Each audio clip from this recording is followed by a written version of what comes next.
nebo ten vztah se pozná podle toho, když se láme chleba. Jako když je dobře, když spolu chodíme 2 roky, neměli jsme žádný krize, nic, tak samozřejmě všichni jsou soulmate. Všechno to běží tak, jak má. Ty momenty, kdy ten vztah se otřásá, tam prostě poznáš, jestli je člověk soulmate.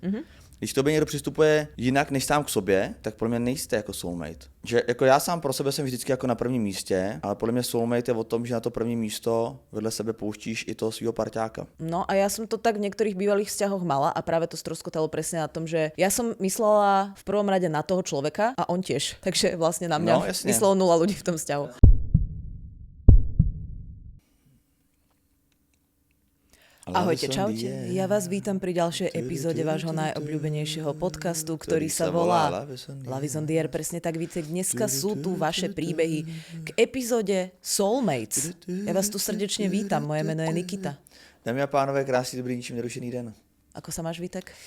Ty mám se dost unaveně upřímně, ale jinak jakoby dobrý. Overall jakože dobrý, super, léto v plném proudu. Jsem rád, že teďka je 20 stupňů, už asi týden v kuse, což je pro mě příjemný počasí. Ale jsem unavený, musím říct, jsem unavený, mám za sebou spoustu festivalů, spoustu cestování po republice, spousta fanoušků, spousta podpisů. Není to jednoduchý ten život. Rozumiem. Od 0 do 10, ako by si to vyhodnotil? Podle čeho? No 0 je najhoršie a 10 je najlepšie. Vyhodnotil ale co, jakoby? Život. Ako život? taký. Život ako koncept. Jak se říká, život to je. Podle mě život jako koncept bych dal aktuálně 8 z 10. 8 je dosť dobré. To ja mám ako dobré dni. Já jsem fakt jako hodně unavený, nevyspalej, protože jakmile jsem přijel z festivalu, tak hnedka člověk skočí do zápřahu jakoby se svojí dcerou, že jo, která vlastně ti taky nedá jakoby pořádně odpočinout. Tím spíš, potom spí v noci vedle tebe. Ty jakoby když spát třeba v 10 večer, sní, ona usne ve svým malý postýlce třeba v 8, teď spát v 10, jenže ona se v 11 ve 12, když jí jako opustí první REM fáze, tak se probudí, začne řvát a chce do velký postýlky k tobě. Že v ten moment už se zbytek večera nevyspíš, protože tě kope do hlavy nebo různě křičí, takže jenom jako sní si člověk taky neodpočine, takže jsem jenom hodně unavený. Kdybych byl vyspalej, odpočatej, tak 10 z 10. 10 nemôžeš dať, 9 je najviac. 10 si musíš nechávať zase na nejaký pík životný. Jako život jako koncept mi přijde, že fakt je 10 z 10. Že jakoby já obecně nemám ve svém okolí nikoho, kdo je nemocnej, mý rodině jsou všichni jako šťastní, nikdo nemá exekuce, prostě jako nemáme no zas, nekrič hop. To môže prísť zo dňa na deň. To je pravda, nerad bych na sebe upozorňoval exekuční správu České republiky, ale také nemám nikoho v okolí ze svých blízkých a milovaných lidí, kteří řeší nějaký existenční problém nebo nějaký zdravotní problém, tak v ten moment mi přijde, že ten život je prostě maximálne skvelej. Dobre, to sa mi páči, tento prístup. Išla by som rovno na príbehy, ale ešte predtým, ako sa do nich pustíme, chcem povedať jednu vec. My máme, ty si to nazval letnú réžiu v rámci nahrávania a my sme vás poprosili, aby ste posielali vaše príbehy ani nie, že vypočujte si a hneď pošlite, že máte na to ten jeden deň po tej epizóde, ale prosili sme vás ešte predtým, ako vôbec tá epizóda vyšla. A z toho názvu, samozrejme je to taký názov, ktorý hovorí veľa, je to názov Soulmates, ale chcela by som fakt poďakovať tej komunite, lebo som sa bála, že príde pol príbehu len ako reakcia, neviem, mojej mamy alebo mojej babky na príbeh, ktorý dám na Instagram, ale prišlo fakt veľa dosť dobrých príbehov. A zase som si raz tak uvedomila, že akú super komunitu, neznášam to slovo, ale tak čo mám povedať, super poslucháčov, super publikum, proste tých ľudí, ktorí nás počúvajú, a nejakým spôsobom s nami interagujú, máme okolo seba. Jo. A ďakujeme, že ste sa do toho pustili aj teda bez toho, aby ste tú epizódu počuli. A poďme rovno na to. Jo, já jsem na těch festivalech potkal hrozně moc lidí, kteří nás poslouchají. Ty lidi jako říkají, že nás poslouchají od začátku častokrát, což je fakt neuvěřitelný 7 rokem. A včera jsem dokonce potkal slečnu v tramvaji, která se na mě hezky smála a pak ke mně přišla a říkala, nejsi ty náhodou Vítek? A říkám, jsem. A on takhle otočila telefon a zrovna jí hrála polovina stories o ejakulaci. No, to jsou pekné momenty. No, je to zajímavý. Že vlastně ten podcast neposlouchá jakoby 10 milionů lidí. Takže je to celkem náhoda jakoby potkat někoho v tramvaji ve 12 v poledne, když ta tramvaj je poloprázdná, kdo zrovna tě poslouchá v ten moment, je to jakoby zajímavý. Jo. Idem na to, jeden príbeh prišiel dokonca do e-mailu, takže bude mať aj podobnú dĺžku. A jeden dokonce faxem. No ty máš doma fax, to sa málo vie, ale ty často akože klientom A do teďka faxuješ. to leze, takže se to nestihnu vytáhnout. Idem na to. Ahoj nejlepší moderátoři, Já se nejlepšího jak omlouvám, ale mám podcastu. něco s hlasem, slyšíš to? Trošičku, ale podľa mňa, keby si na to neupozornil, tak si to nikto nevšimne. Aha, tak to střihnem. Ahoj nejlepší moderátoři nejlepšího podcastu. 3 vykřičníky. Posílám příběh k tématu Soulmates. Já věřím a doufám, že Soulmates existují, ale taky myslím, že bez práce na vztahu a bez komunikace ve vztahu ani Soulmates nevydrží. Já se dala dohromady s partnerem, když mi bylo čerstvých 17. Já byla na střední, on na vejšce. Během jeho vysoké školy začal bydlet sám v bytě, takže během mojí střední, začátku vysoké, jsem se k němu prakticky nastěhovala.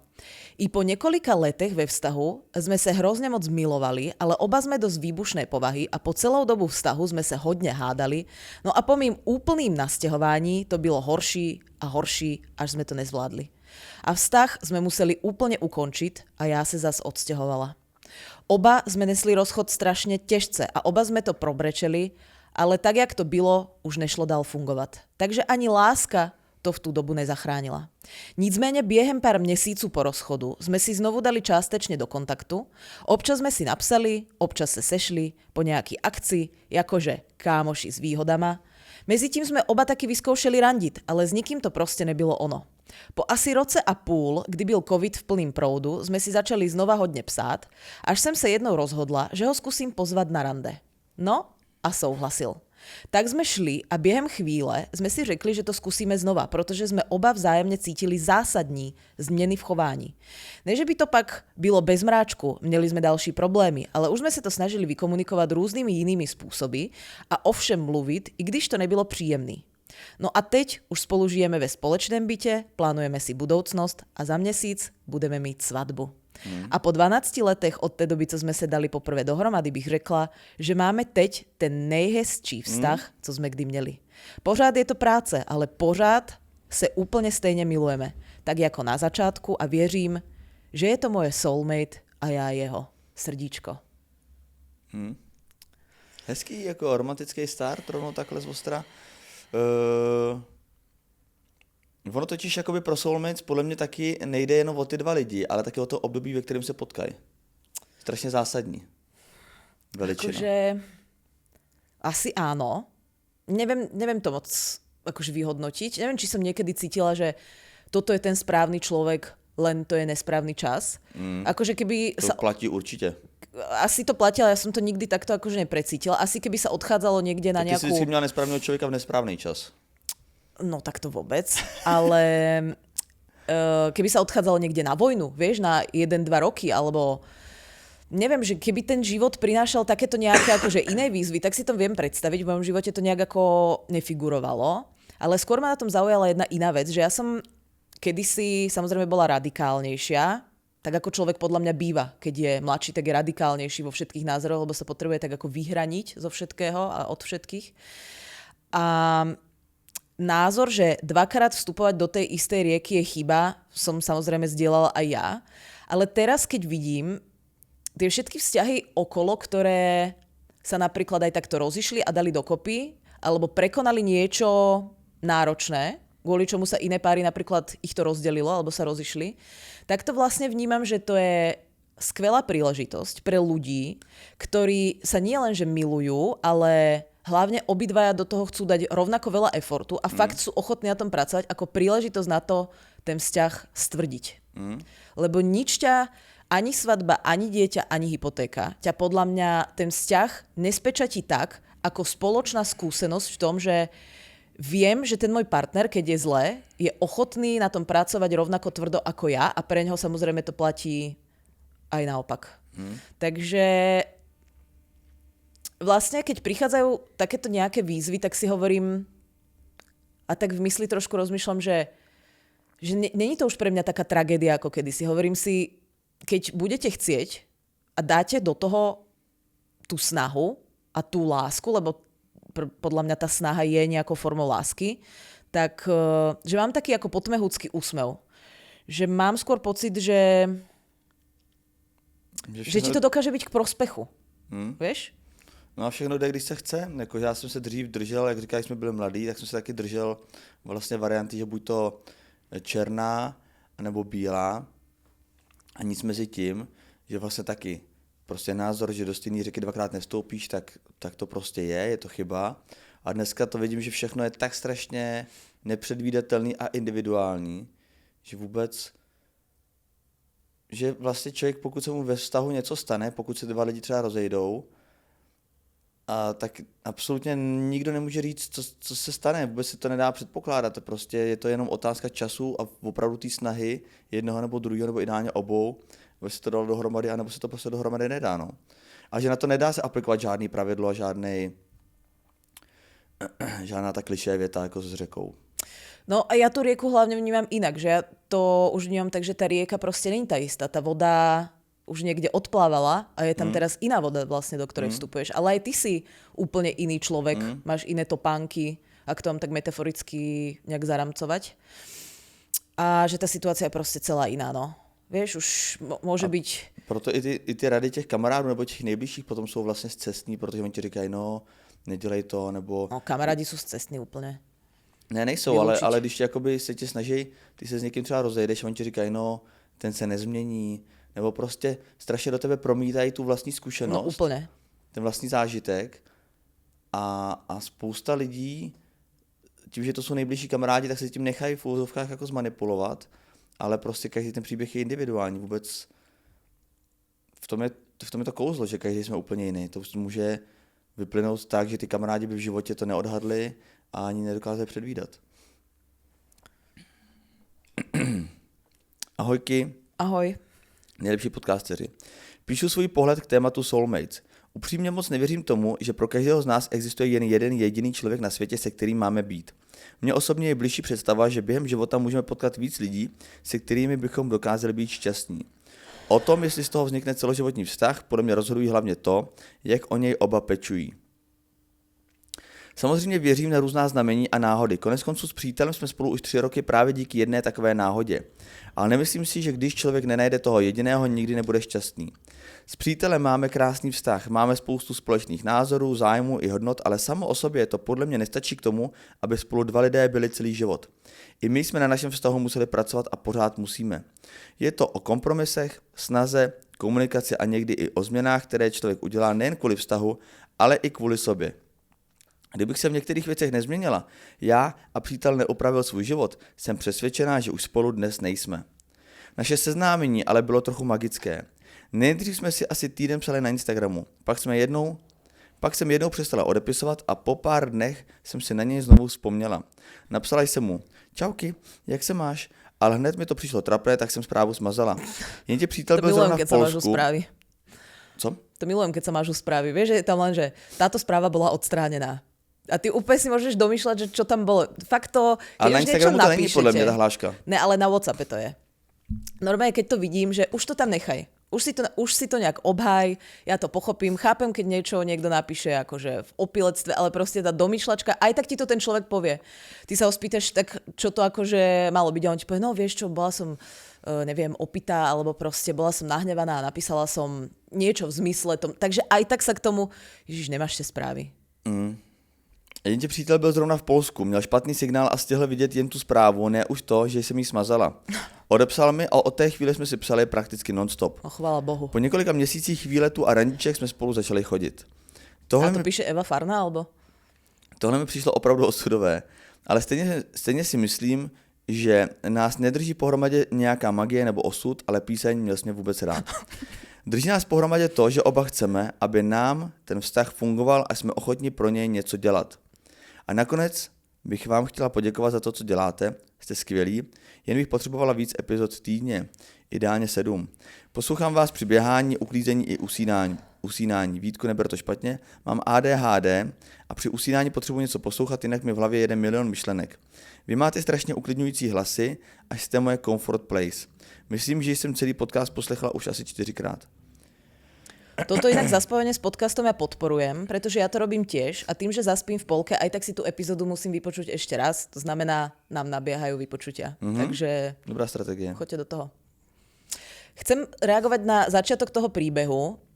Nemôžeš mať jednu soulmate. Tak, jak sme to hovorili z tej gréckej mytológie, na svete niekoľko miliard ľudí. Predstav si, že tvoja soulmate je nejaký 150 cm int, čo žije proste niekde, ja neviem, No. na Sumatre. Jak ho nájdeš? No. Proste to je úplne Já bez si myslím, šance. že v každém městě a ve velkých městech i v každé čtvrti máš jednoho soulmate. No ako... Neviem, ja mám na to Máš? proste taký kontroverzný názor, že tá láska proste je samozrejme magická. Já když jezdíme tour, já jsem to pochopil, když jsme jezdili tour, v každém městě jsem potkal nějakou soulmate. No ako... Chápem. Nějaký pek. Ale že tá láska vzniká, samozrejme, že je v tom nejaké čaro, ale to čaro vzniká aj tak trochu ex post, že si uvedomíš, ako je vôbec možné, že stretnem niekoho, s kým vydržím celý život, alebo dlhé roky, alebo že spolu zažijeme tak strašne veľa zaujímavých vecí a že si sedíme, že si hodnotovo vyhovujeme a tak ďalej. Ale že to je aj tým, ako si ty otvorený tomu vzťahu. Či ešte nejsi v nejakej fázi, kedy máš zlomené srdiečko. No jasne. Ako ty pristupuješ k tomu, Je či to, jak moc si aktívne, to- pasívne. Jak moc si toho člověka pustíš k tělu. Ale aj trochu, že tá idealizácia toho partnera v tom úvode a trošku taká tá autosugestia, ktorá s tým súvisí, a bez tej idealizácie to zamilovanie vlastne není možné, že v tom hrá ako keby veľkú rolu. Takže akože tá predstava, že máš, ja som ten koncept soulmates brala tak, že je ich akože niekoľko, ale že by bola jedna a musíš ju potom svete hľadať, tak to je úplne, to by vzťahy podľa mňa vôbec neexistovali. Lebo si predstav, že tá soulmates by bola len v Českej Třebovej. Kedy si bol naposledy v Českej Třebovej? No, naposledy někdy. Tak ja asi pred 15 rokmi. Takže No deska, jenom vypnu zvuky. to som zvedavá od koho, lebo od toho človeka, čo mi chodia nudesky, som stišila notifikácie. Zajímavý. Mám se ptát proč? Ani ne. Uh, Tak, aby si ich nevidel. uh-huh. Proto. Já si stotožňuji, co napsala prostě. Stejně si myslím, že nás nedrží pohromadě nějaká magie nebo osud. Drží nás pohromadě to, že oba chceme, aby nám ten vztah fungoval a jsme ochotni pro něj něco dělat. Já bych to neřekl líp. Tak přesně se pod to podepisuju. Já si myslím, že ten vztah má a musí mít nějakou jako magii a magické okamžiky typu poslal jsem zprávu, smazala, on ji stejně viděl. Různé náhody, že se někde potkáš ve správném... Ale zároveň si myslím, že do určitý míry to je taková ta magie, který chceš věřit. Že to jako magie není. Že to je takový ten příběh, kterýmu chceš věřit. Že to ty lidi mají rádi prostě. Že kdyby se potkal s někým jiným, tak to má zase jiný start a zase tam vidíš jako jinou magii. Podľa mňa, keď prestaneš veriť na mágiu lásky, tak sa z teba stanú tí ľudia v tých rozprávkach, ktorí potom bojujú s tými démonmi a sú takí tí starí, zapšklí, mrzutí, proste starci a starení. To sa ti podľa mňa stane, keď rezignuješ na lásku. Já jsem se s Catherine seznámil tak, a považuji to taky za magii, ale vlastně to magie úplně není, že byla můj 1000 follower. Že prostě klikla na follow a skočilo to z 999 na 1000. A já jsem jí napsal a v ten moment jsme si začali psát a na základě těch konverzací jsme se potom v budoucnosti začali vídat. Tak to mi prinieslo nádej do života celkom. No ale je to magický? Je? No je, ne? Za mě není, protože mně to připadá jako dobrý icebreak na začátek, ale prostě ona se mi tak líbila, že bych... Nebo možná ne. Ale není to akože Já magia v jsem zmysle... chtěl říct, že se mě tak líbila, že bych si ji stejně jakoby našel, stejně bych ji pozval někdy ven, ale možná ne, možná bych vlastně nenašel tu pick-up line, na kterou bych tu diskuzi mohl otevřít. Tohle to bylo extrémně originální, jsi mu 1000 follower a říkám, jako chceš poslat dárkový koš, jakože dárek, jako. A ona ne, radši bych šla na kafe s tebou. A najednou prostě věci se děly. No, ja si myslím, že to není mágia v tom zmysle, že na vás boli uplatnené nejaké čary a kliatby, ale myslím si, že je to mágia práve v tom zmysle, že niekto ako keby musel byť tým 1000 followerom a že to bola práve ona, s ktorou máš nejakú základnú kompatibilitu a že sa ti aj páči. Vieš, lebo mohol by to byť proste Martin z Prešova, ktorý má hrb a 3 oči. Hej? Tak s tým tá mágia by To je moje proste cílovka, vznikla. na těch to mám hodně.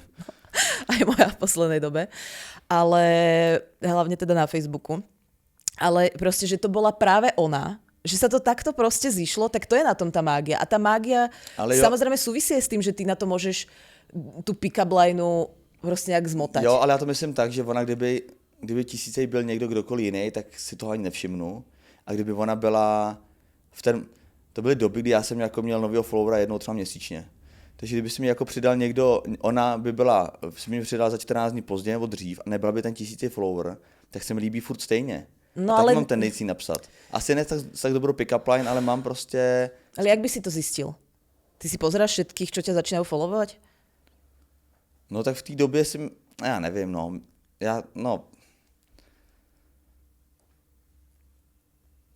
nepřikládám tomu takový význam, že kdyby jako, víš co, tak to by si mohla říct, no tak díky tomu máme dneska dceru. Díky tomu, že má 1000 follower. Ale je to tak? No ne, tú dceru máte aj z iných dôvodov, ktoré na to samozrejme nadväzovali, ale proste trošku mágie je v tom momente. Vítek sa zasnil. Idem na ďalší príbeh? Alebo chceš dať ty? Alebo čo? Ty. Čo sa tu deje? Nebo já dám, počkej, tak já mám u sebe, jako mě taky napsalo hodně lidí, takže za to děkuju moc a dám teda já. Daj ty. Ahoj, moc vás zdravím, omlouvám se, příběh je hrozně dlouhý a nedokážu ho zkrátit. Přijměte prosím pro pokračování, aha, tak počkej, to musím nejdřív přijmout. No tak počkej, tak idem ja. Já mám ještě jiný. No dobre, tak poď. Přijímám. Tak ještě jiný.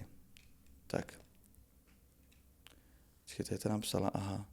Tam psala, obom, takže tady. Ježiš, tak tohle je extrémně dlouhý. Je. No tak tak ja sa oprem. Poď na to. Ahoj lišáci, právě koukám na stories Vítka, tak rovnou píšu příběh na téma stories. Stories na téma soulmates, tak.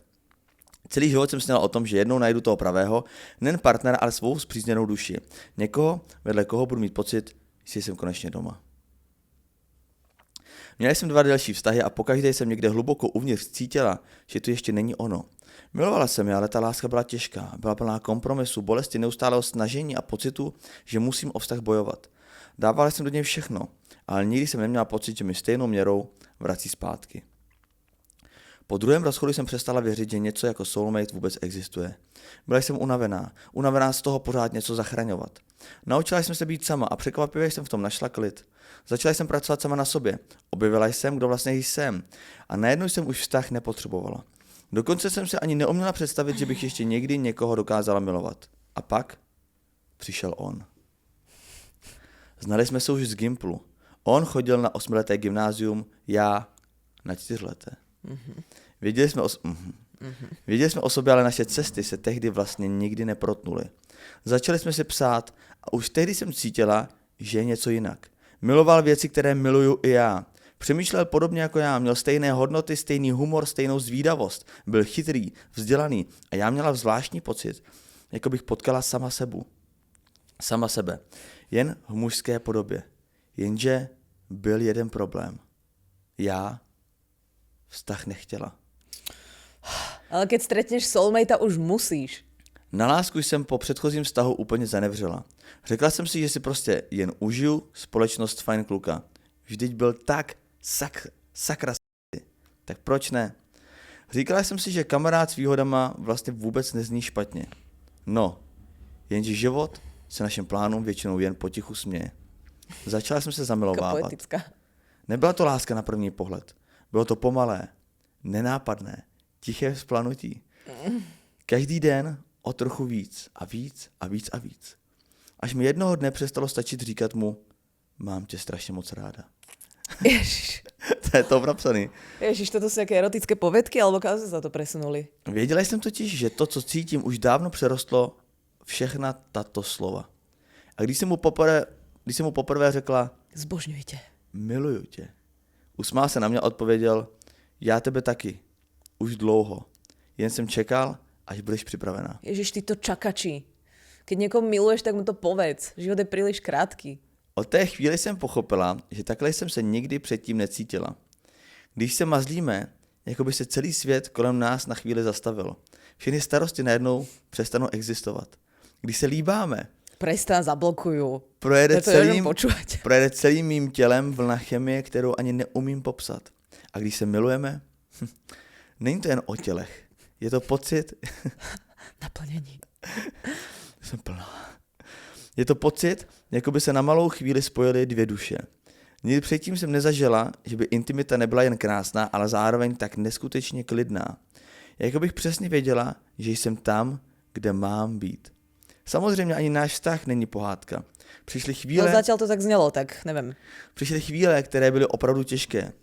Radek si prošel depresí a byly dny, kdy bylo těžké jen vstát z postele. Byly chvíle plné strachu, nejistoty a bezmoci, ale nikdy jsme proti sobě nebojovali. Bojovali jsme vedle sebe. Jak je nasraná. Když jeden z nás nemohl Ty druhýho... si čo dala stránku, že www.motivačnecitáty.cz a všetky si tam zakomponovala? Spojené duše, zastavil sa svet. Druhýho na chvíli neslo. Takhle se, dámy a pánové, projevuje závist. No, presne tak. Když jsem zase padala já, byl to právě on, kdo mě chytil dřív, než jsem dopadla na zem. Čo iné? Nikdy jsem nezažila vztah... Už tam čakal so sieťkou 2 roky. Ve kterém bych mohla říct úplně všechno. Rybár bez Radek. strachu z odsouzení, bez masek, bez přetvářky. Když máme rozdílný názor, mluvíme spolu. Když nás život zkouší, stojíme vedle sebe. A možná právě proto dnes vím, že společně zvládneme všechno, co nám život ještě přinese. Nevím, jestli soulmate opravdu existují. Ty nevíš, jo? Ty nevíš. Nevím, jestli jsou někde napsané osudy 2 lidí, kteří se jednou mají potkat, ale vím jedno. Od první chvíle, když jsme spolu začali mluvit, jsem měla zvláštní pocit, jako bych ho už dávno znala. Ne týdny, ne měsíce, Ale roky. ne roky, Ne, tisíciletí. ne desetiletí, Ne, celej... ne Od staletí, dinosaurov. Normálne Stegosaurus tu behala ale vy od dvaja. stegosaura. Jako bych se nesetkala s cizím člověkem. Jako bych po dlouhé cestě konečně našla někoho, No sebe. koho moje duše poznala dřív, než moje oči. A jestli je tohle soulmate, To už je Vítek na mňa fakt moc. tak jsem neskutečně vděčná, že si nás život nakonec přece našel. Někdo se může smát, já musím dělat tohle. Nádherně poeticky napsaný, krásný, skoro až neuvěřitelný. Dokonce jsem zapochyboval nad svýma minulejma vztahama, jestli jsem vlastně jakože každou z těch žen, se kterou jsem chodil, tak jsem považoval v tom období, ve kterém jsme spolu chodili, za svoji spřízněnou duši, ale že bych řekl, jako, že bych to takhle vlastně dokonale popisoval, nemůžu říct. Ja k tomu nechcem nič povedať, ja vám závidím a proste nechcem, aby to zo mňa takto trišťalo, ale to sa nedá. To sa nedá. Ale je fakt Proste... hrozně zajímavý, že občas potkáš člověka, děje se to teda hrozně málo, ale potkáš člověka, kterého vůbec neznáš, ale kliknete si tak, a nemusí to být ten romantický vztahy, prostě obecně i No, budoucí kamarádi, nebo prostě jen tak jako by lidi na různých party nebo různých pracovních záležitostech, poznáš někoho, hnedka si sednete a normálně máš pocit, že se znáte několik let. no to je A pak jsou zaujímavé. zase lidi, který třeba několik let nevidíš a vidíte se a zase je to, jak kdybyste se viděli včera. No. Že navážete na to, kde jste skončili. A potom máš ľudí, ktorých aj poznáš roky, ale stále si hovoríš, čo je proste toto za debila. No, to jsme třeba my dva. Treba mi 2. Ale chcela som povedať, že nemôžem to teda povedať v tej romantickej sfére. Samozrejme, vašej láske srdečne prajem, áno. Absolútne vám nezavidím. Taky. Hodně štěstí do budoucna. Na každého samozrejme nejaký človek čaká. Otázka je teda, či ho nájdeme. Na každého zamilovaného se vaří voda. Vy ste sa teda našli, super, gratulujeme. A teraz späť ku mne, lebo som trošku egocentrická. Svině. Ja som chcela povedať, že pred nedávnom som mala takú skúsenosť, že som precítila jeden víkend s mojimi Ježiš, to kamarátkami bude ten dvoma. boheň a chata, no pojď. Boheň na chatách? Jaký boheň? Boheň a chata zase. Boheň a chata? No, jste byli na chatě a byli jste tam, si tam opejkali. No, grilovali sme, ale to není vôbec podstatné. Ale že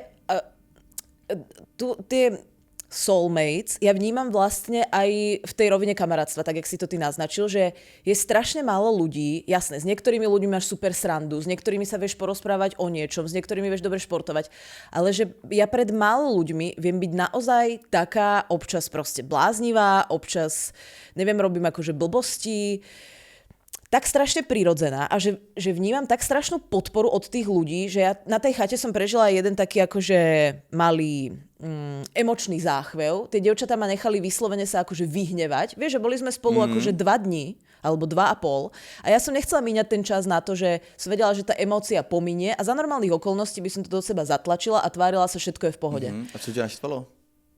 To nemôžem hovoriť, lebo sa to týka proste bývalých vzťahov a to by bolo úplne zbytočné tu hovoriť, ale proste mala som nejakú silnú akože emóciu A rozhodla som sa, že ja to tentokrát nezatlačím do seba, ale že mám okolo seba ľudí, ktorí to vedia pochopiť a keď im odkomunikujem, že ja som není nahnevaná na vás, ale momentálne teraz prežívam emóciu nejakého silného hnevu a chcela by som vyskúšať to, že raz v živote ho budem nejak vypúšťať von, tak vlastne boli k tomu veľmi podporné a tie moje nálady v ten jeden deň, a bola to sobota, takže to bol ten deň, kedy jediní sme boli vlastne najviac spolu. Som mala také rôzne akože fázy, chvíľu som sa hnevala, chvíľu som bola smutná, potom som robila zhyby, lebo som tam našla na tej chate proste takú lištu, kde som sa mohla zachytiť. Potom som pila alkohol, potom sme boli v saune, proste striedalo sa to strašne dynamicky a mňa... Tiež by som k tomu možno bola taká rezervovaná v zmysle, že tak Ježiš, tak buď normálna, tak sme jeden deň celý spolu na chate po 3 rokoch napríklad a chceme si to užiť, tak teraz nebudeme túto všetky traumičky si prežívať, ale boli veľmi podporné, boli veľmi chápavé, rozoberali to so mnou v momente, kedy som to chcela rozoberať, keď som chcela odstup, tak som ho dostala a uvedomila som si na tom, aké hrozné šťastie je mať vo svojom živote a mám takých ľudí naozaj iba pár, ktorí ťa nechajú, pred ktorými sa proste nemusíš byť hanbiť, nechcem to povedať, že sama sebou, ale proste, že nehambím sa za prejavy svojho charakteru. Ani za tie negatívne a už vôbec nie za tie pozitívne. A cítila som vlastne strašnú vďačnosť, že mám pár ľudí takýchto okolo seba, pretože viem si predstaviť, že sú aj ľudia, ktorí sa necítia takto komfortne vlastne s nikým. Vieš, že a to je podľa mňa trošku taký potom akože osamelý život a zároveň ty to nemôžeš urobiť tú konšteláciu, ty nemôžeš. To kamarátstvo sa nedá nejak vykalkulovať. Proste buď to tak ako klikne, v zmysle, že si tak strašne vyhovujete v tom nastavení, v ktorom ste a tí ľudia sú tak chápaví a zároveň ťa majú tak radi, že ja keď niečo rozprávam, oni mi proste visia na perách. Vieš, že keby som to nedorozprávala, tak oni nezačnú rozprávať iný príbeh. Oni tam sedia a čakajú, kým ho dopoviem, alebo ma k tomu pozbudia, že však nám to teda dorozprávajú. To je taká strašná sloboda. A keď sa ti to stane vo vzťahu, že s tým človekom vlastne prežívaš každý deň alebo veľkú časť svojho života, tak to si viem predstaviť, že je tak strašne uvoľňujúce a upokojujúce. Mám k tomu spoustu co říct. No. Tak za prvé krásný příběh, co si pošerovala.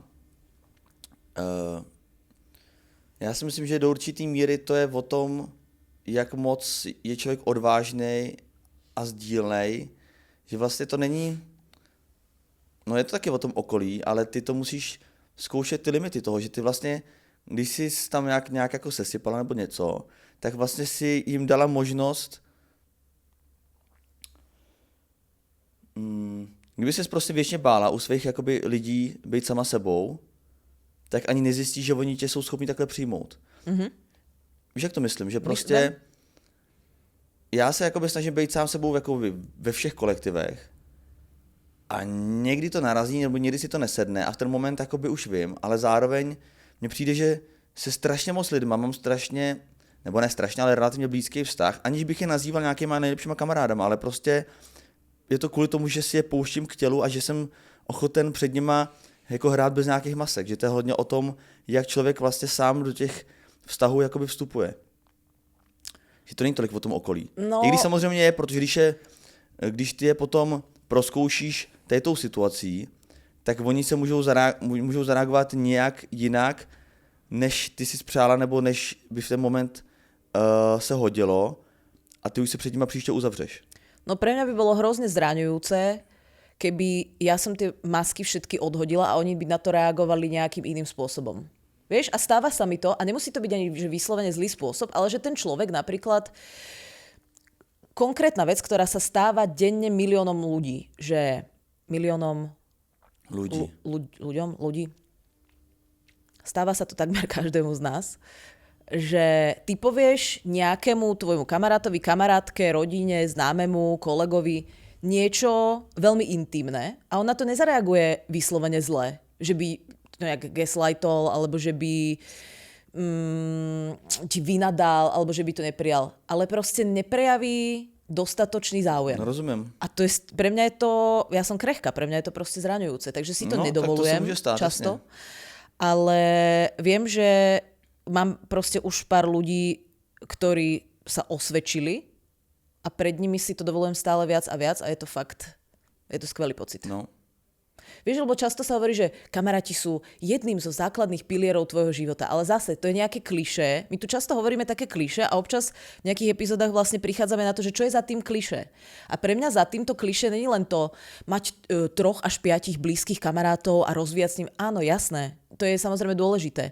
Ale to ešte obsahuje všelijaké také odbočky, ktoré nevieš úplne predpokladať v tej racionálnej sfére a musíš mať ten zážitok. Musíš mať tú proste empirickú skúsenosť a mňa strašne naplňujú že objavovanie života je vlastne pre mňa toto.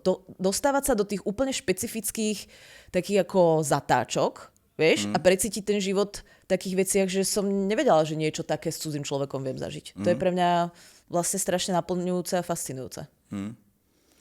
Jako já rád jsem, i když já nemám moc rád jako small talky a jsem rád jako rovnou se jdu bavit o nějakých jako deep tématech a teď jsem třeba nedávno zažil, když jsem čekal, tím to je zdravím, to jsou moji kamarádi, jsem šel k jednomu mým kamarádovi jako na střih vlasů, dělal takový workshop, tak jsem tam šel jako model, jako velmi příjemná zkušenost, když jsem mě koukal 20 lidí a on 3 hodiny ukazoval, jaký pramínek se stříhá, jakým způsobem. Ale čekal jsem na něj, než jakoby dostříhal někoho přede mnou a před tím salonem čekala jeho přítelkyně. A tu jsem nikdy neviděl, znám jí z vyprávění, vím, že nás poslouchá, nikdy jsem ji neviděl, tímto jí zdravím. A prostě small talk. Tak jaká byla cesta, říkám, tak dobrý, já jsem nějaký prdele, to jde za Prahou. A ona, jak se jinak máš? A v ten moment, když dostanu této otázku, tak já můžu říct jako, že dobrý. A zase budem v tom small talku, protože ona taky dobrý. A zase jde další otázka, co práce. Ale já jí říkám, hele, teď se mi stalo tohle. A řeknu jí třeba totální banger, úplně to největší, to, co se mi teďka v životě děje, úplně nejvíc deep informaci. A řeknu jí to v jedné větě. A dělám to často u lidí, který i třeba vůbec neznám. A téměř se nestává, že by se na tom ta diskuze jakoby zasekla, nebo že by ten člověk, on reagují jakoby tak, že jsou v šoku, nečekají tu upřímnost, ale častokrát to vyměnějí za svoji upřímnost, taky hlubokou, a najednou jste v hluboké debatě a máte k sobě strašně blízko. Teďka vím, když si potkáme příště, nebude small talk a zase jdeme nějaký hluboký témata. A také ty vztahy, i když nejsme kamarádi tady s těma lidma, tak ty vztahy, a nejsou ani ty vztahy hluboký, ale mám ty debaty prostě s těma lidma nastavený takhle, no, takže vlastně já k těm lidem už takhle s tím jakoby přistupuju a nečekám vlastně na nějaký uznání nebo nějaký přijetí, nebo tak prostě jenom mě nebaví bavit se nějak jako povrchně, tak jenom do toho jakoby skáču. Ale to, co psala ta posluchačka, je vlastně strašně uklidňující a uvolňující v tom vztahu moc cokoliv říct, tak jakoby opravdu, pokud člověk má vztah se svým partnerem, kde opravdu může cokoliv říct, tak to je vyhráno. To je pro mě nejzásadnější, nejklíčovější aspekt dlouhotrvajících zdravých vztahů, že tam můžeš cokoliv říct. Aniž by ten člověk tě odsoudil a aniž by nemusí s tebou souhlasit, ale jen to, že to přijme, vyslechne a snaží se to aspoň pochopit, tak to je úplně základ všeho, protože pak vlastně můžeš odkomunikovat všechno. Že se bojíš, že už toho člověka nemiluješ, že se zakoukal někde jinde, že ty děti nechceš, i když jste se 2 roky předtím bavili o tom, že vlastně chceš. Cokoliv.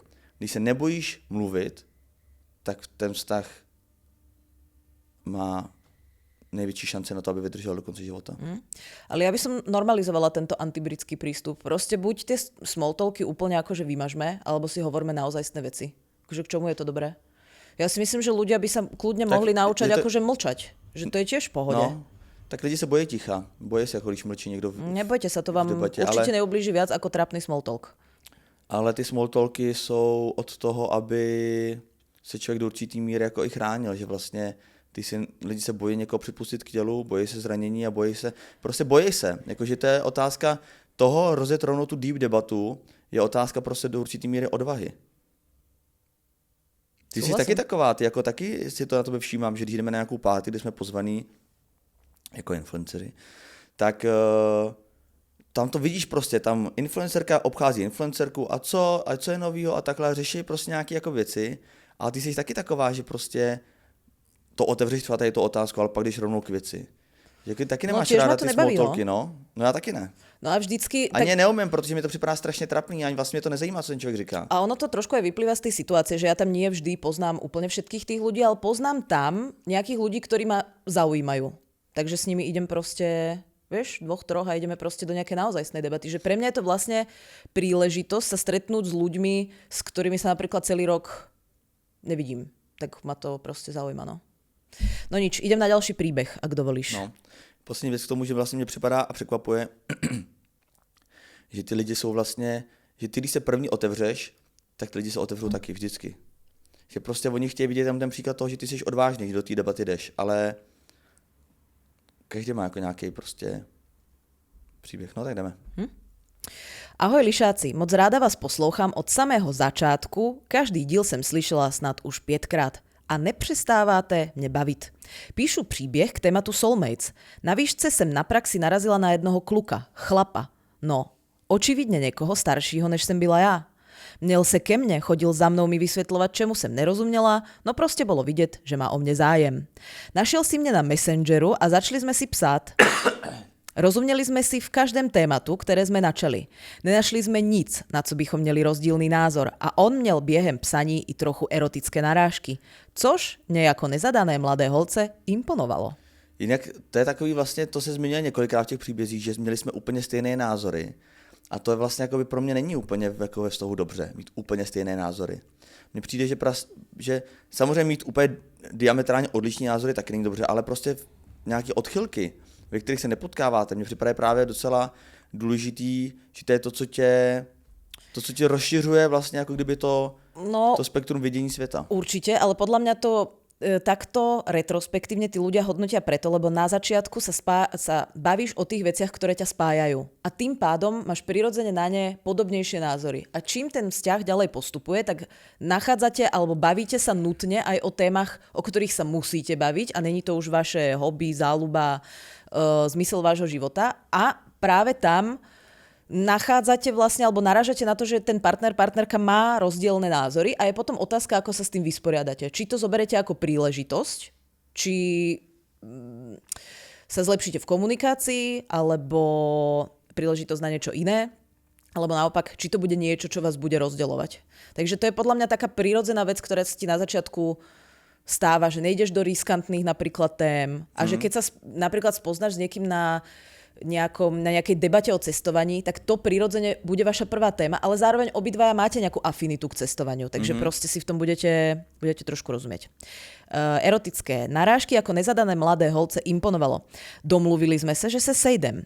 Vyzvedl mne doma, jeli sme za město na procházku. Idylka, měli sme si pořád o čem povídat.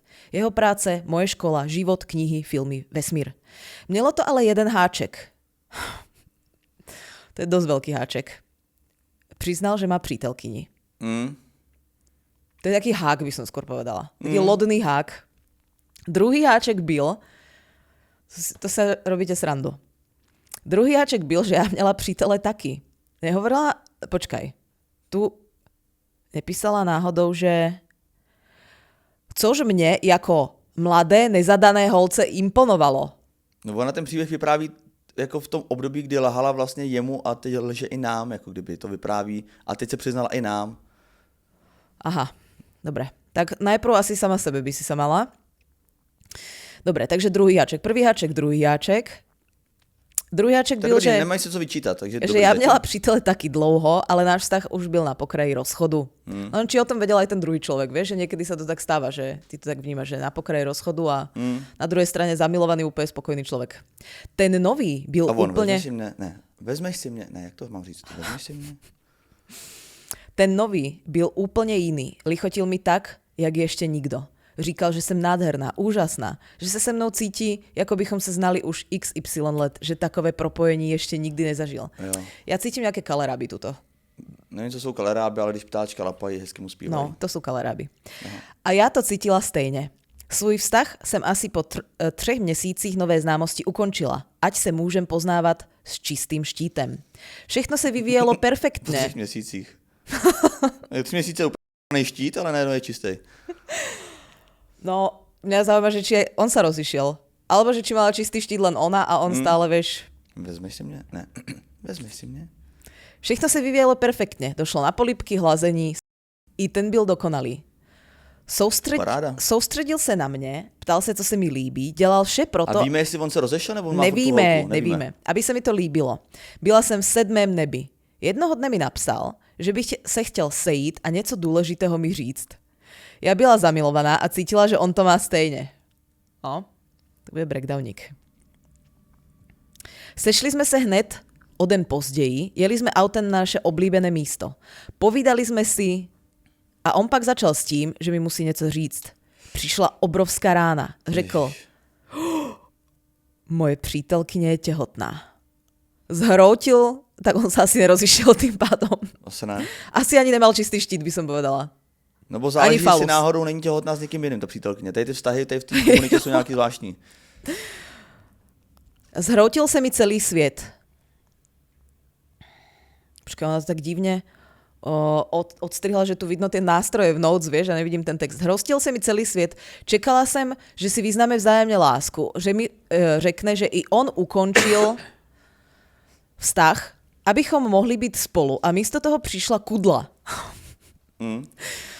No to si trošku akože tak ako precítila, jak sa vraví. Ten den jsem nedala ale nic najevo. Odvezl mě domů a já strašně plakala. Jako říkat malýmu nenarozenému miminku kudla je i na mě moc. Zůstala jsem jako milenka. 3 roky. Cože? Tyvo, tak to je crazy. Ale imagine, že sa rozídeš. No, ani si to radšej nepredstavuje. 3 roky. To naše propojení... Jako jak moc ten musí být dobré, že tohle to zkousneš. Ale prečo, keď...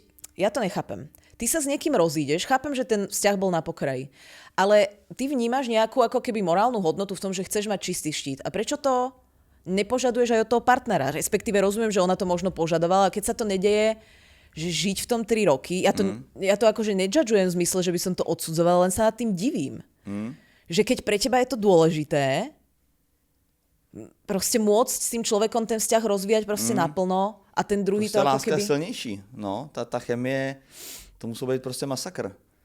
Já nevěřím tomu, že prostě si říkala, no to mi nevadí, tak čeká dítě, no tak já to nějak zkousnu. Prostě ho tak moc měla ráda, že prostě si myslela, že to nějak celý dopadne jinak, líp. To naše propojení se nedalo opustit. Stal se mým nejlepším kamarádem. Někom, komu se mohla říct crazy. vše. Zase, na obranu trošku té situace, cením jeho upřímnost. Tak on jí řekl, že má holku, nemusel to říkat. Musel to pro ně být taky těžký.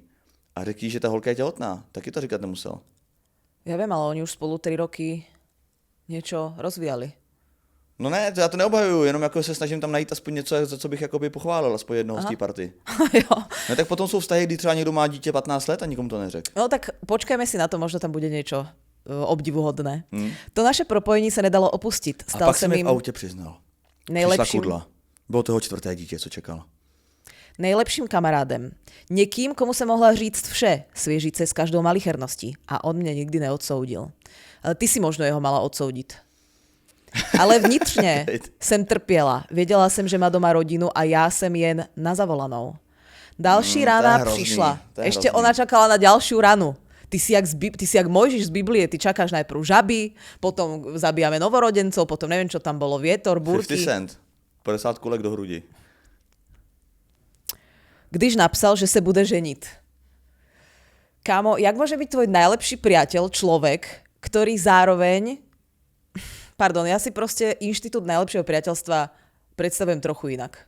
Ale jako, že ho bavili oba dva vztahy teda evidentně. No tak jeho asi určite bavili. To si viem predstaviť, že by ma bavili obidva. Ale že by ma to bavilo no to je jedno. Den před svatbou by napsal... Ne, tak já bych pochopil, že ten třeba tam tu holku si nevezme, protože má radši tady tu, ale vlastně, že postupně rozvíjel oba dva jako vztahy paralelně. Ale ja milujem, že tento týpek, ktorý tam zameta proste s 2 ženami a 1 dieťaťom naraz, ide sa ženiť, tak ešte vlastne na konci si dovolí byť akože nerozhodný. Hej, počúvaj. Den před svatbou by napsal, v prvom rade netuším vôbec, prečo ste si písali ako deň pred svatbou, už mal byť dávno v bloku. Den před svatbou by napsal, že neví, jestli dělá dobře. Ty vole, to je hrozný. Že si měl vybrat mě a že to celé mezi námi posral. Konečne je tu niečo, s čím sa dá súhlasiť. No ako, ja už začínam byť nasratá ja. Že by chtěl vrátiť čas. Môžeš chcieť. Nedá sa to. Preto sa treba, no to je jedno. Nechcem moralizovať, ale ťažko mi to, vieš. Nepust to ven? Ty jsi v bezpečném prostředí, pojď, pust No to práve, ven. že sa bojím, že som není úplne v bezpečnom prostredí. Nemačej to do sebe, pojď. No, že preto niektorí, vieš, sú ľudia... Potřebuješ hrazdu? Ako pomohlo by mi to, keby som si mohla dať 6 hybov, ale musela by som si to zavesiť na to topení. Že niektorí ľudia sú takí akože strašne obozretní v živote a strašne rozmýšľajú. A potom majú kamarátov, ktorí hovoria, však do toho proste choď, žijeme len raz a vyskúšaj to a neviem čo. Lenže potom títo vyskúšaj to a žijeme len raz ľudia sa objavia deň pred svadbou, že píšu Milenke, posral som to, chcel by som vrátiť čas a akože podobne. Dosť si mal rozmyslieť, mladý pane, skôr. Proste To je ale hrozný. rútiš sa do záhuby a ešte na konci odmontuješ ten volant a podáš ho tomu akože spolucestujúcemu a hovoríš, ja neviem, kam mám zatočiť, či doprava alebo doľava. A ty už nemôžeš nikam zatočiť. Ty máš dieťa, si deň pred svadbou, ty už to proste... Rozumiem, že sa môžeš dostať do takejto situácie. Nechcem moralizovať, ale keď už si sa do nej dostal, už s hrdosťou sa ožeň, pretože už ten vzťah tak či tak nezachrániš. Už môžeš iba... Buď zraníš seba a ožeň sa a zjedz si to, alebo zraníš dve osoby. Tú manželku, ale aj túto pani, pretože dať sa s ňou dokopy po tom, čo si chcel zobrať iného človeka, je tiež zraňujúce. Tak už si to proste spapaj tú polievku. Bezpečné prostredie. Povedal si bezpečné prostredie. Povedala som názor. Ne, já ho Facts. přijímám. Já si myslím, že ještě můžeš zatáhnout ruční brzdu. Den před svatbou. Môžeš, no. Můžeš. Určite Když ti môžeš. to opravdu záleží. Tady u toho člověka mám pochybnost, jestli mu to došlo, nebo jestli to je jenom jako panika. Ne, panika podľa mňa. Kdyby mu to opravdu došlo, že vnitřně by si uvědomil, že celou dobu žiju v nějakém sebeklamu, ty jsi ta moje správná partnerka, rozhoduju se pro tebe, tak si myslím, že to je timing, sice za 5 minut 12, ale OK.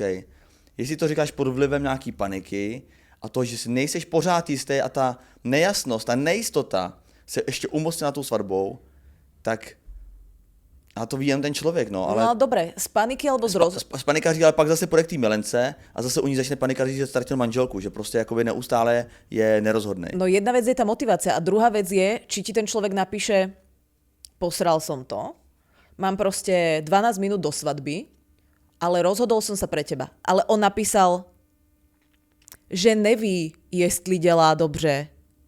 Jo, no, tak to je ta nerozhodnost, no. No, tak to je ono.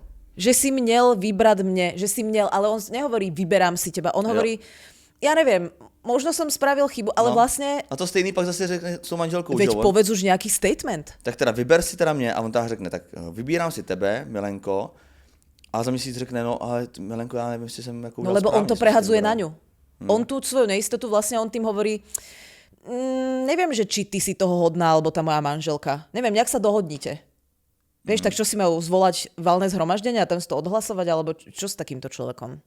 Ja rozumiem, že ľudia akože sa môžu zamotať do rôznych životných akože situácií a chápem, že je to náročné a chápem, že asi ani on nechcel sa ocitnúť v tejto situácii, ale už keď si sa teda v nej nejak ocitol a on musel tú manželku samozrejme nejak požiadať o ruku.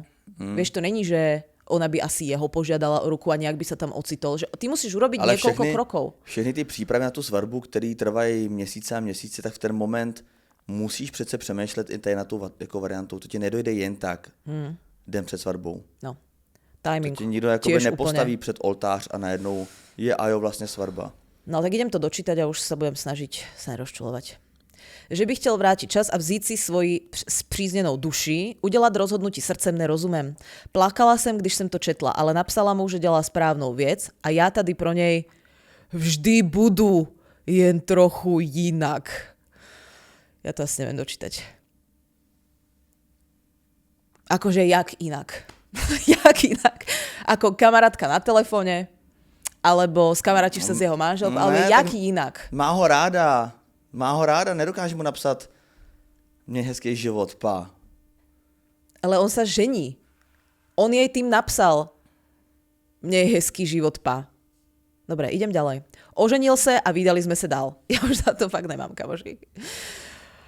Ja ale po letech zacítila, že bych taky chtěla vztah, usínat s někým, bydlet s někým, prostě žít normální život ve dvou a nejen být k dispozici, kdy se to hodí jemu. Áno, gratulujem ti, že si na to po rokoch prišla. Tak to má samozrejme byť a tak to malo byť od začiatku.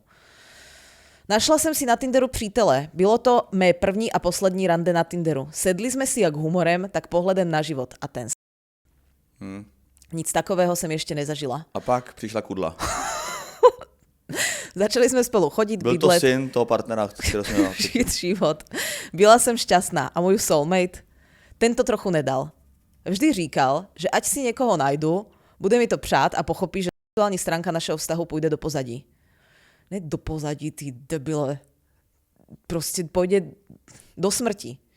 Tak se tedy stalo. Párkrát jsme se viděli na pokec, ale už to nebylo ono. On začal vytahovat, jak na něj už nemám tolik času. Jak nemám prostor na to řešit do podrobného trápení a že tohle ode mě nečekal. Ty kráso, tak to je extrémně toxic týpek. Prosím ťa, pošli fotku. Ja by som chcela vidieť, že či sa to tomuto človeku normálne zobrazí na tvári, jaký je mrzák.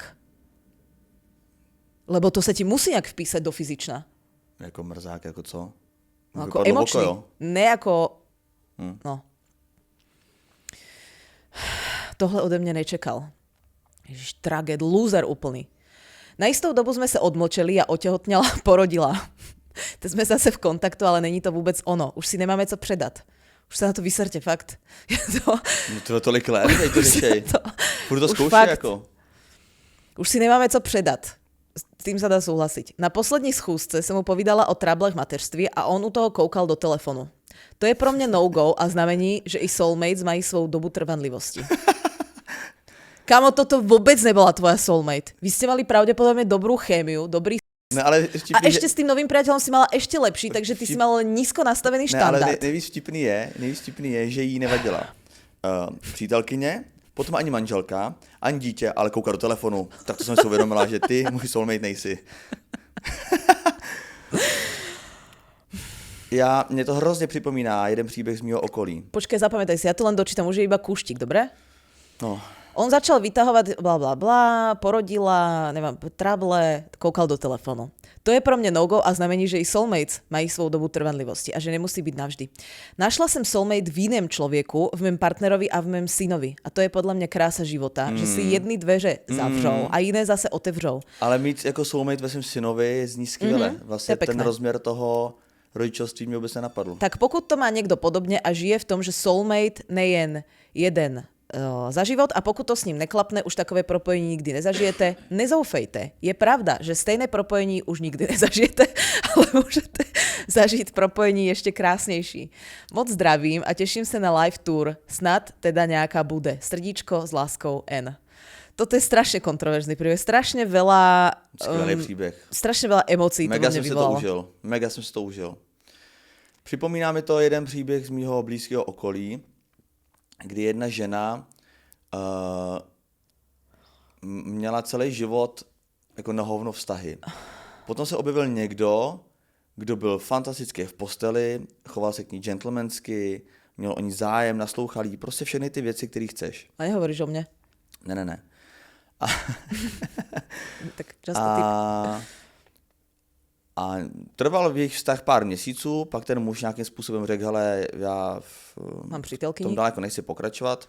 Ne přítelkyni, ale bylo to taky takový kontroverzní. Mm-hmm. Nějak vlastně odešel a potom si za rok, za dva se jako oženil a teď se jako někde potkali asi po 5 letech. A vlastně já jakoby svědek toho celého jsem poslouchal ty dlouhý roky, že nikdo není, jako to je ten kluk. Že nikdo už takovej nebude. Že takový, jaký byl v posteli, tak jak naslouchal, tak jak mi dělal překvapení a tak dále. A je to soulmate? Jakoby, je to soulmate nebo ne? Já nevím vlastně, protože podle mě člověk žil v tak bídných podmínkách, měl takovou smůlu na kluky, nebo měl v životě takový debily, že pak přišel někdo, kdo se choval v mých očích, v posteli se mu toho nesvítil, jo, ale v mých očích to, co dělal mimo ten vlastně standardně tak, aby si člověk měl chovat, ale v kontextu toho, jak ta moje známá prostě byla zvyklá, že vztahy fungujou, to pro ní bylo úplně výjimečný. A vlastně několik let na něj vzpomínala a s ním všechny ty další kluky vlastně porovnávala, ale tím, jak on přeskočil tu nízkou mrzáky, laťku. no. A nastavili tak vysokou laťku, tak teďka ty lidi sice třeba mohli být podobně stejně skvělí jako on, ale už... No v slovenčine sa tomu hovorí jednooký medzi slepými. No, ale teďka vlastně ona už tu laťku měla najednou relativně vysoko a chtěla ji ještě víc přeskočit. A to bylo těžký. A dlouho si nemohla někoho najít, ale vlastně celý to je neobjektivní, celý to je vlastně jenom tvoje představa o tom, jak ten člověk je, jaký je. Je to vlastně jedna velká iluze. No. A teď mně to připadá dost podobný, že ona se drží furt té iluze, která fungovala před lety, furt toho období, kdy to bylo s ním skvělý, 2-3 roky, a dneska, i když už mají děti, a je to příběh, který trvá třeba 10 let, pořád je v tobě usazená ta krásná představa o tom dokonalém člověku a pořád se snažíš tomu dávat šanci a nevěříš tomu, že to vlastně byl debil. Když my to vidíme celou dobu v tom příběhu, že to byl debil, jo? To je úplně... To je hustý.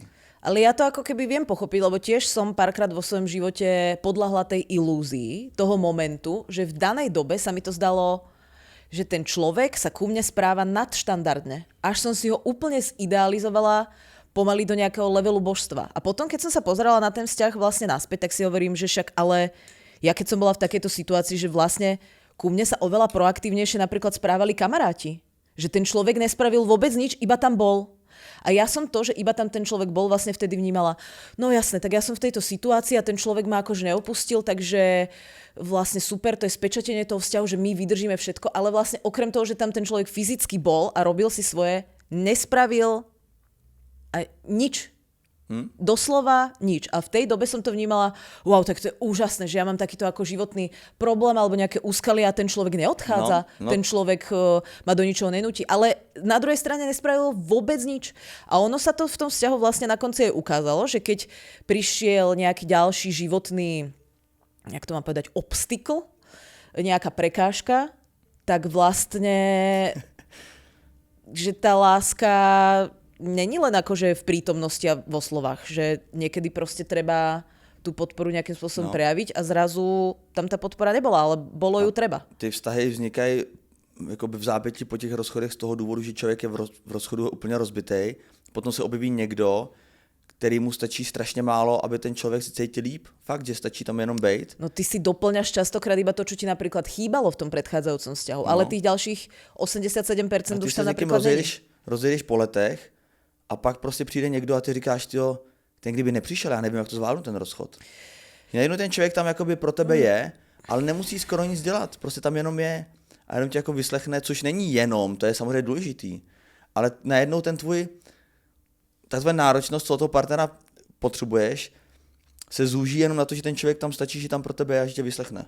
To ti v té největší krizi po tom rozchodu to ti stačí. No, ja ešte mám poslednú vec, čo poviem k soulmates, je taká, že ja už tých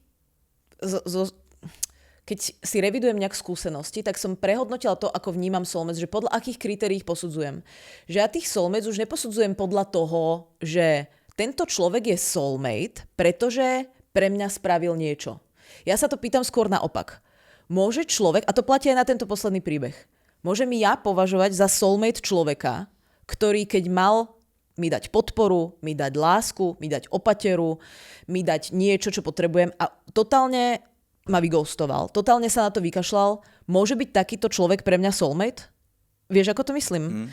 Že pekné gestá a zobrať niekoho na hviezdičky a púšťať si proste Alt-J je samozrejme super, ale to vie ako keby veľa ľudí. Ale kusnúť sa a možno niekedy prehltnúť svoje ego alebo trošku sa upozadiť, keď niekto druhý niečo potrebuje, to je akože skutočná frajerina a keď to ten človek nedokáže, tak ja som není schopná, aj keď stále s tým nejak ako vnútorne bojujem, že ten pocit samozrejme sa nerovná táto racionálna myšlienka, ale ja ho nedokážem považovať vlastne za soulmate, pretože si hovorím, takto by sa soulmate k tebe nezachoval. Keby to bol soulmate, tak by do toho dal ten effort. Možno by sa to tiež na konci nepodarilo, ale mali by sme spoločne tú skúsenosť, že sme to skúsili, že sme jeden pre druhého boli dosť dôležití na to, aby sme do toho dali všetko. No.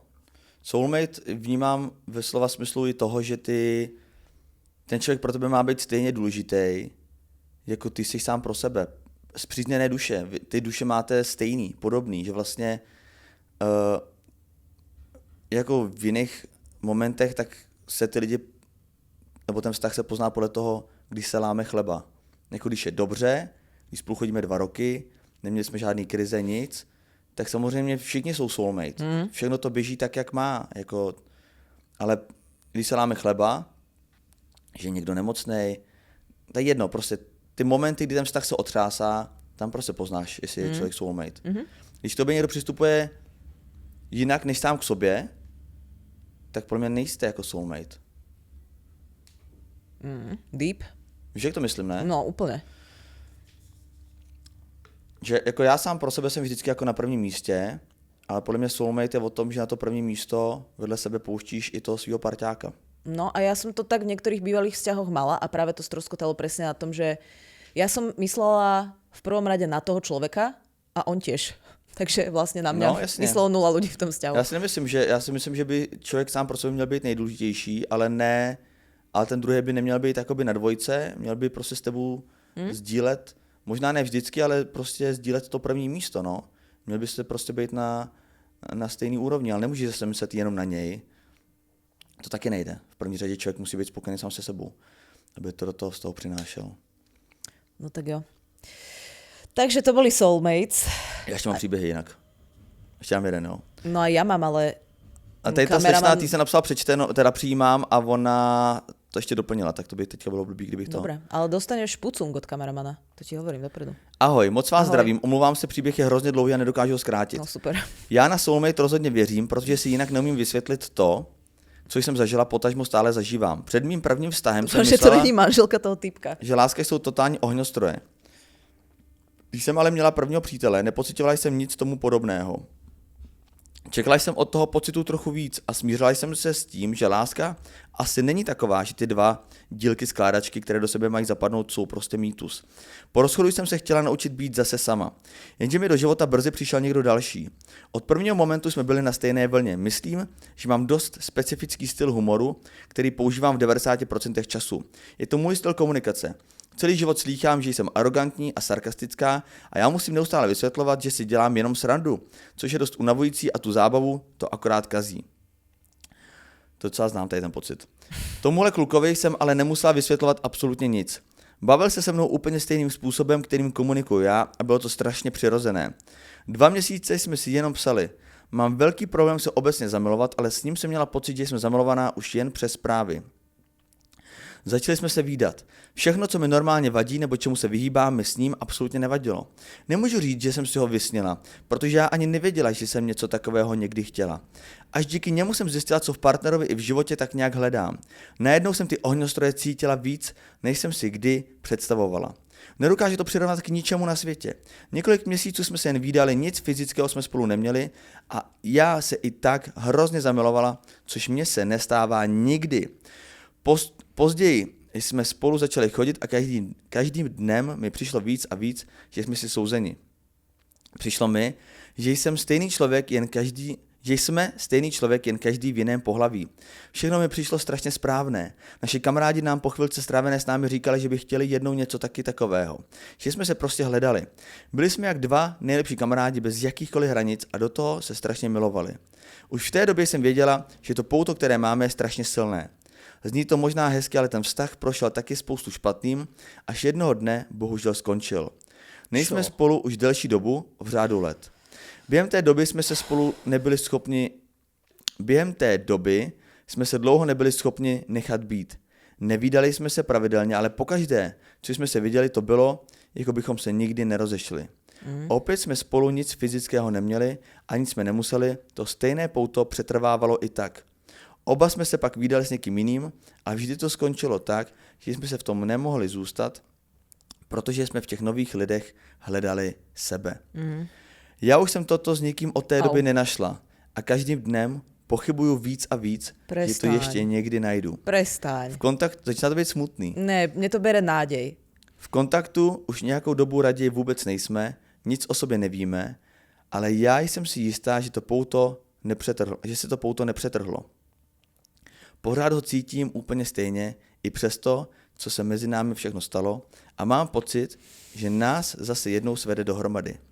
Necítím v tom člověku lásku ve smyslu, že bych pořád byla zamilovaná, cítím jenom, že mě něco drží pevně přivázanou k němu. Jakoby moje duše věděla, že patří k té jeho a jenom čekala na to, kdy se bude moci vrátit zpátky domů.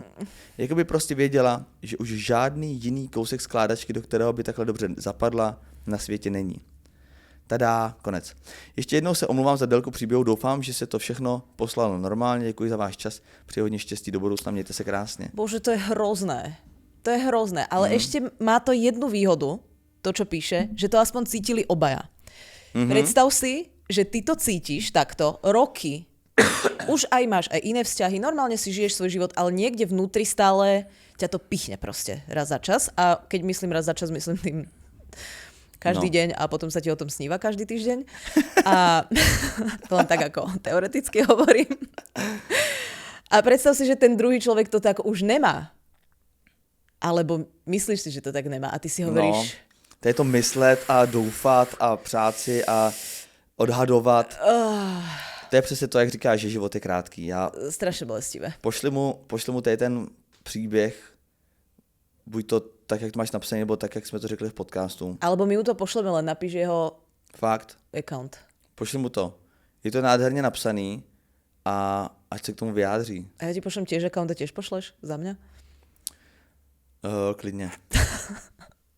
Já nedokážu ten příběh soudit, nebo komentovat, protože nevím, proč se rozešli. To je zásadní moment, podle kterého bych říkal, buď to napiš mu, anebo radši už mu nepiš. Takže já nevím. Ale to je to nádherně romanticky a přijde mi hloupý se rozcházet, když tohleto oba dva cítíte, ale jak říkám, neznám ten důvod, takže... No ale zároveň, že je to sranda, že vždycky po tom rozchode ti každý hovorí, to je samozrejme otázka času a potom chodíš na tú terapiu a tam to rozoberáš a čo ťa pri tom drží a nedrží a neviem čo. A ty si tak hovoríš, lebo máš tú skúsenosť z minulosti, že ono to musí niekedy pominúť. Ale tak, jak som hovorila v tom predchádzajúcom dieli, podľa mňa niekedy, keď to má nejaký náznak soulmate, aj keď racionálne si hovoríš, to nemôže byť soulmate, pretože sa zachovala takto, ale proste niektorí ľudia ti v tom srdiečku uviaznú a podľa mňa sa toho fakt aj kľudne nemusíš zbaviť. A ja som napríklad s takouto možnosťou v živote nepočítala, že sa to môže stať. Ja som si myslela, po čase vyprchá všetko. Nej si v kontakte, žiješ si svoj vlastný život, nadväzuješ nové vzťahy, žiješ úplne vlastne ako keby inak. Ale asi to tak proste je. Jediné, čo by som sa predtým fakt vystrihala, je nejak zanevrieť, vieš, a hľadať toho človeka v každom ďalšom človeku a potom si povedať, no dobre, tak takýto človek už druhý není, lebo není, logicky, každý človek je iný a povedať si, tak ja už na tú lásku ako keby kašľam. To si myslím, že to je strašne nebezpečné, lebo my sme vzťahové, vzťahové tvory a keď na to rezignuješ, tak trošku rezignuješ vlastne aj na tú svoju schopnosť niekoho milovať a to je potom cesta podľa mňa do pekla. Proste musíš ísť ďalej. Aj s tým, že ťa to proste pichne v tom srdiečku. Pane Bože, toto bol taký emočný. Tak sme úplne pokojne začali. Poslední? Krátkej. Ale... Ja chci vyhovieť všem posluchačkám, co mi ako poslal posluchačům příběh. Ale ja mám ešte 25 príbehov, čiže... No dobre, tak poď no. Napsala 2:28, jo, v 2:30 ráno. Bohužel konverzace předtím v roce 2021 vypadala takhle. No. To bylo soukromí pro Nikitu. Takže ahoj Vítku a Nikito. Ahoj. Abych pravdu řekla, tak na něco jako spřízněný duše věřím. Samozřejmě jsem si však během života sugerovala, že kdejaké je moje spřízněná duše a proto jsem s ním zůstávala i přes všechny hovna, co mi provedli. Každopádně věřím, že můj nynější... Jak člověk jako nerad mluvím prostě, ale když to sedne, tak to sedne. Jo. To je prostě skvělý. To je také priamočiare. Každopádně věřím, že můj nynější přítel je opravdu moje spřízněná duše, jelikož se nám cesty za život protly dvakrát. Potkali jsme se poprvé před 4 lety na Velikonocech, chvilku jsme spolu randili, ale pak se mnou rozešel. Následně jsme se potkali znovu po 2 letech, on mě pozval na rande a já ho odmítla. Super. Jenže on se nepřestával snažit a tak jsem mu na to rande jednou kejvla. No a teď spolu už dokonce bydlíme. Cítím, že ta 2letá pauza mě i jeho osobnostně dost posunula a že vlastně předtím bychom na takový vztah, jako máme teď, nebyli zralí. A proto jsem ráda, že jsme si k sobě tu cestu opět našli. To, že je moje spřízněná duše, vidím hlavně v tom, že si umíme všechno vykomunikovat, jak se spolu nasmějeme a jak spolu rádi trávíme čas. Takže ano, věřím ve spřízněné duše, ale nestačí je pouze najít. Je to jako s diamantem. Když se najde, musíme ho opečovávat a starat se o něj, aby nestratil svou hodnotu. Díky za vše, co děláte, jsou už roky můj nejoblíbenější podcast. Amen, konec podcastu, mějte se hezky, Majte nashledanou. sa krásne, my sa s vami pre dnešok lúčime. Moje meno je Nikita. Moje jméno je Vítek, a.k.a. Vítězslav. Auf Wiedersehen.